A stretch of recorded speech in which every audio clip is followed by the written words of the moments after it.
लोगों को समझाना होगा, मैन टू मैन कन्वर्सिंग करनी होगी, व्यक्ति व्यक्ति को समझाना होगा। इसलिए आयोजनों के पीछे, कार्यक्रमों के पीछे, ये भीड़ के पीछे, भीड़ इकट्ठा करने की मानसिकता में से अपने को दूर करिए। शिव आपके गुरु हैं, व्यक्तिगत संबंध है शिव शिष्य, एक शिष्य का अपने गुरु से। ठीक है, आपके दूसरे सूत्र में है कि दूसरों को आप बताएं, तो बताने के लिए अन्य साधनों का प्रयोग जब आप करेंगे तो देखेंगे कि लोगों को जानकारी मिल जाएगी। ये भी जानकारी मिल जाएगा कि आप बहुत बड़े महादेव के भक्त और शिष्य हैं, ये भी लोग जान जाएंगे। लेकिन क्या वो शिव को अपना गुरु मानेंगे?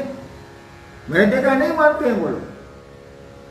मेरे पिताजी, मैं समझाता रहा, वो डायरेक्टर थे बिहार के शिक्षा विभाग के, मैं समझाता रहा, मेरे पिताजी नहीं माने, वो दुनिया से चले गए। जानकारी तो भैया इल्म नहीं है, जानकारी कोई हुनर नहीं है। जानकारी से आप उसका, वो आपको ग्रस्त हो जाएगी जानकारी, वो आपको परिवर्तित करेगी जानकारी। यह आसान बात नहीं है। इसलिए इसकी चिंता छोड़िए। चर्चाएं कैंसिल हुई, रद्द हुई, स्थगित हुई, कार्यक्रम रद्द हुए। ये प्रयोजन भी हम लोगों का नहीं है, ये उद्देश्य भी हम लोगों का नहीं है। इसलिए इसकी चिंता छोड़िए, खुद महादेव से जुड़िए। जो मिल जाए मोबाइल पर ऐसे वैसे, अभी तो पूरी बंदिश है, मिल जाए उनको समझाइए, समझा के उनको शिव शिष्यता के मुखातिब करिए। आप दूसरों की चिंता में पड़े हैं। क्या आपके घर के लोग शिव को गुरु मानते हैं? क्या आपके घर के लोगों में शिव शिष्यता पर घुसी है? इसकी भी चिंता करिए भाई साहब। वहाँ काम अधूरा है, अपना खेत खाली है। दूसरों के खेत की चिंता करना अच्छी बात है, लेकिन अपने खेत को बंजर रखना भी उचित नहीं जी। सरोज जी हैं दिल्ली से। यह सृष्टि शिव की रचना है, तो इस शिव की रचना में मैं शिव को कैसे देखूं? बहुत प्रयास करते हैं पर शिव दिखाई नहीं देते। क्या करें जो सदैव शिव ही दिखाई दे? आप ही कह रहे हैं कि पूरी सृष्टि शिव की रचना है, पूरी सृष्टि के कण कण में वही समाया है, और आप शिव को देखना चाहते हैं। भाई साहब, आप में भी तो वही शिव समाया, वही शिव आपके रूप में भी तो धरती पर है। आईना देख लीजिए, शिव दिख जाएंगे। जी, कोलकाता से भी काफी जिज्ञासाएं आई, और सीमा कंचन है भागलपुर से। आपने पिछली बार कहा था कि सांस लेने से भी आसान है शिव की शिष्यता। बहुत लोगों में जिज्ञासा है कि जब ये इतनी आसान विधा है तो इसके लिए इतने मेहनत, इतने मारामारी की क्या जरूरत है? हाँ, मैंने कहा था कि शिव की शिष्यता सांस लेने की कोशिश, सांस लेने की क्रिया से भी आसान है। क्यों आसान है? अरे सांस लेने में सीना दुखता है, तेज सांस लीजिएगा तो आप हांफने लगिएगा, मन आपका चंचल हो जाएगा। धीरे धीरे सांस लीजिएगा, अगर वायु दूषित है तो फेफड़े में बीमारी आएगी। यानी सांस लेना एक क्रिया है जिसमें आपके हमारे शरीर की ऊर्जा लगती है। शिव शिष्यता में तो शिव को चलाना है, इसमें आपकी हमारी ऊर्जा कहां लग रही है? जब आप कर्ता बनेंगे, जब आप कर्म करेंगे, जब आप शिव शिष्यता में बढ़ेंगे, तब तो आपको कोशिश करनी है। वहां सायास होगा, वहां कोशिशें होंगी, प्रयास होंगे। लेकिन जैसे आप शिव की परिधि में घुसेंगे, जैसे आप गुरु की परिधि में प्रवेश करेंगे, अब तो गुरु को ले चलना है। हम लोग अपने से चलते तो कब का शिव हो गए रहते, पूरी दुनिया ही शिवमय हो गई रहती। शिव ले चलते हैं, आप उनके सानिध्य में बढ़ने की कोशिश करिए। उसके बाद तो थोड़ी कोशिश के बाद आराम ही आराम, आपको कुछ करना ही नहीं। बिल्कुल ये बिल्ली वाली स्थिति है। बिल्ली अपने बच्चे को उठा के चलती है, हम लोग बंदर बने हुए हैं, पकड़े हुए हैं तो गिरते हैं भद से। नेक्स्ट जी, भाई सर्वोदय जी हैं हावड़ा से। मैंने पढ़ा है कहीं कि एक वट वृक्ष के नीचे युवा गुरु बैठे हैं, उनके समीप वृद्ध शिष्यगण बैठे हैं। गुरु मौन है, परंतु शिष्यों का सभी संशय खुद ही विनष्ट हो रहा है। मैं जानना चाहता हूँ कि ये संदर्भ कहाँ का है और इसका क्या अर्थ है? ये आदि शंकराचार्य ने इस पंक्ति को लिखा है। उसके पहले दक्षिण उपनिषद भी है, उसमें भी इसका उल्लेख आया। दक्षिणामूर्ति उपनिषद ऐसे है, उसमें भी इसका उल्लेख आया है कि एक विशाल वट का वृक्ष है जिसके जड़ के पास, मूल के पास एक युवा गुरु बैठे हैं, और उस युवा गुरु के जितने शिष्य हैं सभी वृद्ध। सबसे आश्चर्य की बात है कि वह युवा गुरु कुछ बोलते ही नहीं, तब भी उनके शिष्यों का संशय पल प्रतिपल छिन्न हो रहा है, खत्म हो रहा है। मौन ने आपको क्या क्या समझाया है भाई साहब, और बोल के हमें क्या समझे? मौन जितना समझा सकता है ठीक है, मौन को पकड़ना थोड़ा कठिन है। शब्द पकड़ में आते हैं, सूक्ष्म शब्द भी असुविधाओं से पकड़ में आते हैं, लेकिन मौन को पकड़ना कठिन है, इसीलिए बोलना पड़ता है। नहीं तो बोलने की जरूरत ही नहीं है, मौन संभाषण ही दूसरों को प्रेरित कर देगा। शिव तो कुछ बोलते ही नहीं, बोलने की जरूरत ही नहीं, प्रकृति कुछ बोलती ही नहीं, पूरे कार्यक्रम चल रहे हैं, सब कुछ चल रहा है, कुछ टूट रहा है, कुछ बन रहा है, प्रकृति कहाँ कुछ बोल रही है? वह परमात्मा भी नहीं बोलता है, बोलने की जरूरत ही नहीं है, और बोलने से काम चलता है, करना पड़ता है। प्रकृति करती है, वो शिव करता है, वह परमात्मा करता है, गुरु भी करते हैं। भाषणबाजी से गुरु का काम नहीं चलता है। हाँ, शब्दों को पकड़ना हमारे आपके लिए आसान होता है, इसीलिए गुरु शब्दों का सहारा लेते हैं, लेकिन शब्दों के सहारे शिव तक नहीं जाया जा सकता। शब्द पहले ही खत्म हो जाते हैं। वो आकाश तत्व की तन्मात्रा है, वो शिव, वो भगवती शिव तो उस पांचों तत्वों से बहुत ऊपर हैं, कैसे शब्दों से पकड़ाएंगे? मैंने कहा भी था कि नमः शिवाय आपको शिव से नहीं मिलेगा, शिव के एरिना में, शिव के क्षेत्र में फेंक सकता है, जा नहीं सकता। जी, बहन चांदनी है पटना बिहार से। मेरे गुरु शिव हैं, जब भी मुझसे शिवगुरु संबंधित जिज्ञासा पर बोलने के लिए कहा जाता है, मैं घबरा जाती हूँ, मैं ज्यादा बोल नहीं पाती, तो लोग मेरा भाव मापते हैं, कहते हैं मुझ में मेरे गुरु शिव के प्रति भाव और दर्द नहीं है। क्या ज्ञान होना ही शिव के प्रति दर्द और भाव दर्शाता है? ज्ञान होना शिव के प्रति दर्द दिखलाता है, ऐसा बिल्कुल नहीं। ज्ञान मस्तिष्क से पैदा होता है, समझ दिमाग से पैदा होती है, और भाव दिल से पैदा होते हैं, हृदय का पक्ष भाव। तो आपके भाव को वे ही पकड़ेंगे जो भाव से युक्त हैं, भाव से जुड़े हुए, जिनके पास भाव है वो पकड़ लेंगे। लेकिन जिनके पास दिमाग है, जो बोली को पकड़ते हैं, शब्दों को पकड़ते हैं, भाषणबाजी को पकड़ते हैं, वो कहां से पकड़ेंगे? इसलिए दोष आपका नहीं है, दोष बोलने वालों का है, उनके पास भाव की कमी है। उनको समझाइए कि अपना भाव आप ठीक करें, अपनी मन की बात को, अपने मस्तिष्क की बात को दिल में ले जाएं, उस विचार को दिल में उतारें, विचार को दिल में उतारेंगे तभी भाव बनेगा। भाव पकड़ में आचरण से आएंगे, ऐसे नहीं है। जी, भाई दिलीप हैं जनकपुर नेपाल से। हम कभी कहते हैं कि मन नहीं है, चर्चाओं में भी बहुत बार हम लोग के साथ ऐसा हुआ कि कभी कहते हैं कि मन नहीं है, कभी कहते हैं दिल नहीं कर रहा है। तो ये मन और दिल क्या दोनों अलग चीजें हैं, और ये क्या है? मन तो एक अदृश्य मशीन है, विचारों को पैदा करने की अदृश्य मशीन है। उसको आपका चिकित्सा विज्ञान आपके शरीर में नहीं ढूंढ सकता है। हाँ, ब्रेन ढूंढ लेगा, मन नहीं मिलेगा। हम लोग कहते हैं कि हम लोगों का आज मेरा मन दुखी है, मैं बाजार नहीं जाऊंगा, या हमको आज मीठा खाने का मन नहीं है, कुछ नमकीन है तो खिलाओ, बोलते हैं। यानी आप मन भी नहीं है, शरीर तो नहीं ही है। शरीर के कई अंग बदल दिए गए चिकित्सा विज्ञान के द्वारा आज तक लोगों के, खराब हो जाते हैं तो बदले जाते हैं। हम मन भी नहीं है, तभी नहीं कहते हैं कि मेरा मन आज नहीं है इस काम को करने। यानी जैसे हम लोग कहते हैं कि हमारी चप्पल टूट गई है, तो भाई चप्पल टूट गई तो आप चप्पल है, आपका मन दुखी है तो आप मन तो नहीं है।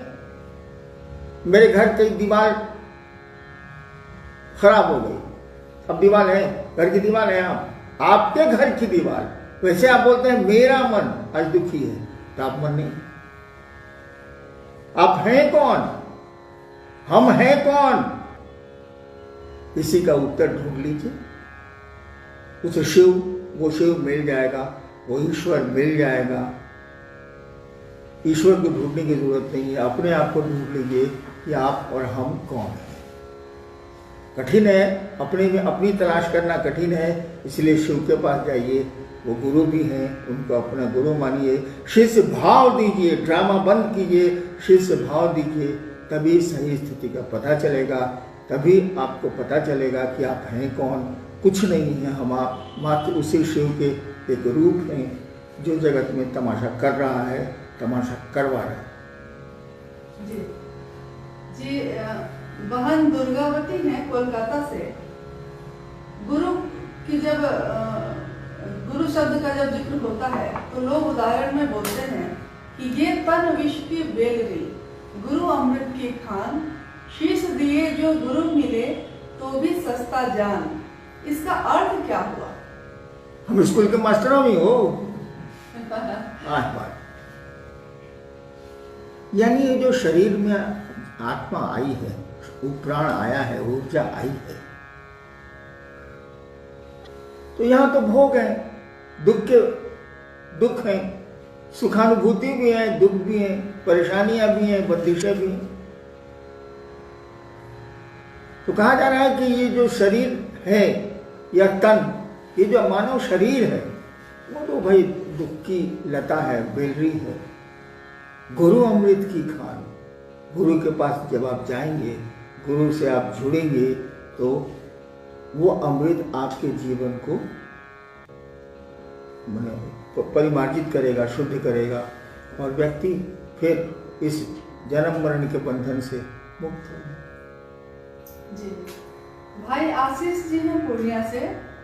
शिव गुरु अपने शिष्य को शब्द से निशब्द की ओर ले जाते हैं, ऐसा सुना है।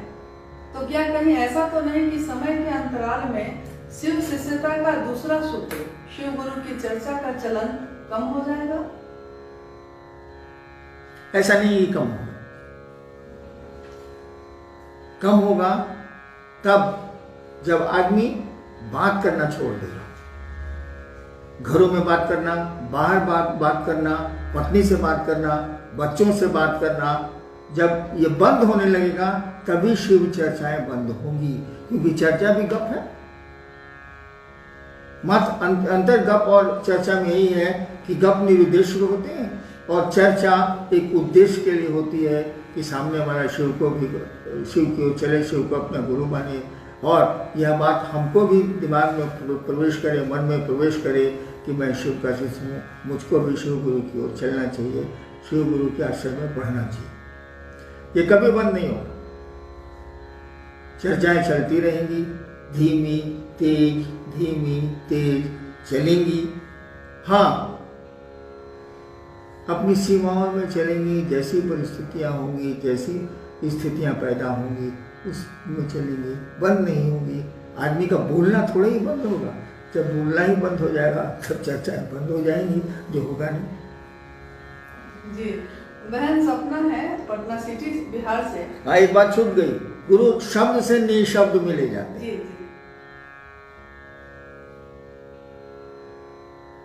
आपने सुना है आकाशवाणी कैसे होती? वहां शब्द नहीं होते,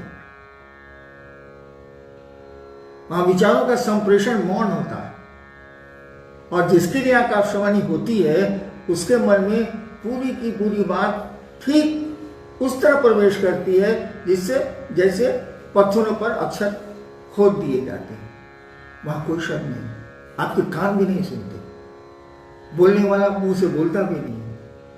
वो ईश्वरीय सत्ता या शक्तियां जो ईश्वर तुल्य हैं वो जब किसी को कुछ कम्युनिकेट करना चाहती हैं, संप्रेषित करना, जिसको आकाशवाणी बोलते हैं, संप्रेषित करना चाहती हैं, तो कोई शब्द नहीं होते और हमारे आपके कान भी नहीं सुनते। वहाँ नाक का, ज्ञानेंद्रियों का कोई उपयोग नहीं है। ये ज्ञानेंद्रियाँ मस्तिष्क का माध्यम है। ये आकाशवाणियाँ सीधे मस्तिष्क को जाती हैं, शब्दों की आवश्यकता ही नहीं पड़ती। लेकिन आप उसको वैसे ही पढ़ते हैं जैसे आप ख की किताब पढ़ते हैं। वहाँ शब्द नहीं, शब्द ध्वनि की तरंगे हैं। ध्वनि तरंगे जब एक लेवल के बाद बंद होंगी तो ये भी बंद होंगी। जी, बहन सपना रानी पटना सिटी से हैं। हम 3 सूत्र करते हैं, जिसमें तीसरा सूत्र है नमः शिवाय से शिव को, गुरु को प्रणाम करना, और इसके बारे में कहा जाता है कि ये प्राण मंत्र है। तो ये प्राण मंत्र कैसे है, इसका अर्थ कृपया समझाने दया करें। प्राण मंत्र यानी वो आपके जीवन का सब कुछ है। वो जपकर्ता के जीवन का सब कुछ है। कोई भी मंत्र जब निरंतर आपको अपना बनाता जाता है या आप उसको अपना बनाते चले जाते हैं, तो वो परिवर्तित हो जाता है प्राण मंत्र में। उसी को कहा जाता है प्राण मंत्र, यानी उसके अलावा किसी मंत्र की कोई कीमत नहीं होती। और वही प्राण मंत्र बाद में सभी मंत्रों का समेकित रूप हो जाता है, और जब कर्ता या साधक अपने प्राण मंत्र से ही यथासंभव अपने काम निकाल लेता है, लौकिक हो या पारलौकिक। नमः शिवाय तो प्राण मंत्र है ही, क्योंकि मंत्रों का नियम है कि ये देवताओं का नाम है।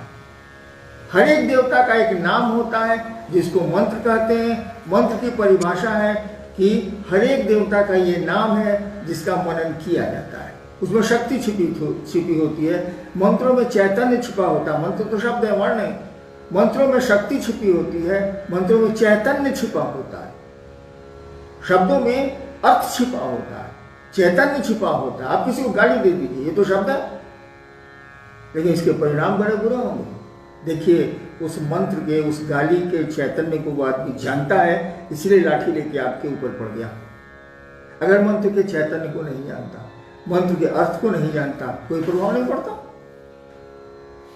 ठीक उसी तरह से हर एक मंत्र का एक देवता होता है, देवताओं का नाम है, शक्तियों का नाम है, और उल्टा हर एक नाम का एक देवता, हर एक नाम का एक देवता होता है, हर एक देवता का एक नाम होता है।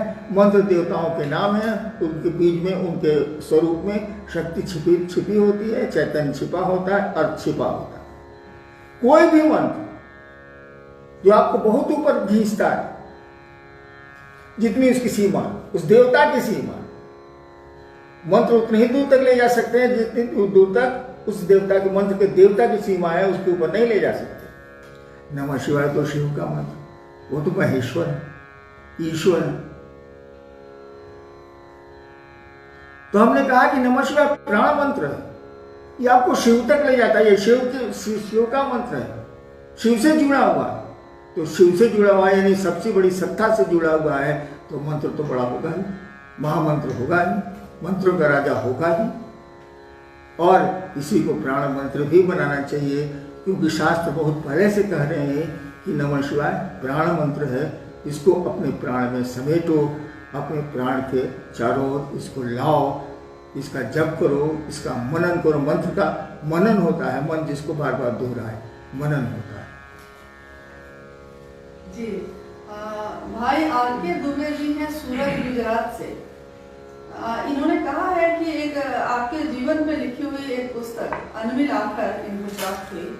इसमें उस पुस्तक का जो शीर्षक है, मतलब उस पुस्तक का जो नाम है अनमिल आखर, इस शब्द का अर्थ क्या है?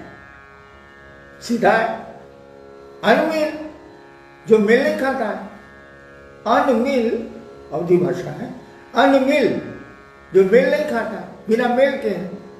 आखर माने अक्षर, अक्षर को अवधि भाषा में कहा जाता है आखर। अनमिल आखर ऐसे अक्षर हैं, ऐसे वर्ण हैं जो मेल नहीं खाते। आदमी को लगेगा उटपटांग है ये सब कुछ,